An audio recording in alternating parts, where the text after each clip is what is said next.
अब कई वर्षों के बाद तांत्रिक वापस उसी गांव में लौटता है जहां उसने राजेश्वरी पर काला जादू किया था। वो गांव वालों से राजेश्वरी के बारे में पूछता, कोई भी उसे सही जानकारी नहीं दे पाता।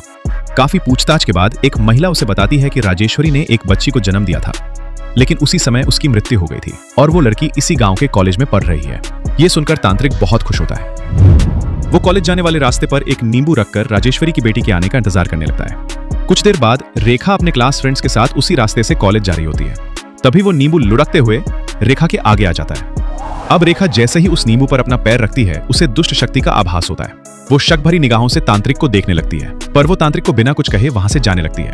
अब तांत्रिक उस नींबू को उठाकर जादुई चक्र के बीचों बीच रख देता है और तंत्र क्रियाएं करने लगता है। उसी रात जब रेखा गहरी नींद में सो रही होती है, तभी एक चुड़ैल उसके कमरे में प्रवेश करती है कि आहट से अचानक रेखा की नींद खुल जाती है।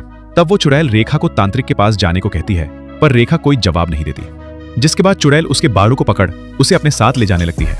अपनी जान बचाने के लिए रेखा बिस्तर के नीचे रखी सुरक्षा चक्र को पकड़ लेती है, जिससे वो चुड़ैल वहां से गायब हो जाती है। इस घटना से रेखा बहुत डरी हुई थी। अगली सुबह वो मौलाना के पास जाती है और उसे सारी घटना बताती है। जब मौलाना उसके माथे पर हाथ रखता है तो उसे सारी बातें पता चल जाती है। वो रेखा को बताता है, तुम्हारे ऊपर किसी ने काला जादू करने का प्रयास किया है, मुझे इसका निदान करना होगा। वो रेखा को अंदर चलने को कहता है और फिर निदान की प्रक्रिया शुरू कर देता है, जिससे तांत्रिक की साधना भंग हो जाती है। उसी रात जब मौलवी श्मशान के रास्ते अपना घर जा रहा होता है, तभी रास्ते में उसे किसी के हंसने की आवाज सुनाई देती है। डर के मारे वो इधर उधर देखने लगता है। तभी अचानक उसे वहां एक महिला दिखाई देती है, लेकिन उस महिला का चेहरा उसके दोनों हाथों से ढका हुआ था, इसलिए वो महिला को करीब से देखने जाता है। अब जैसे ही महिला अपने चेहरे से हाथ हटाती है,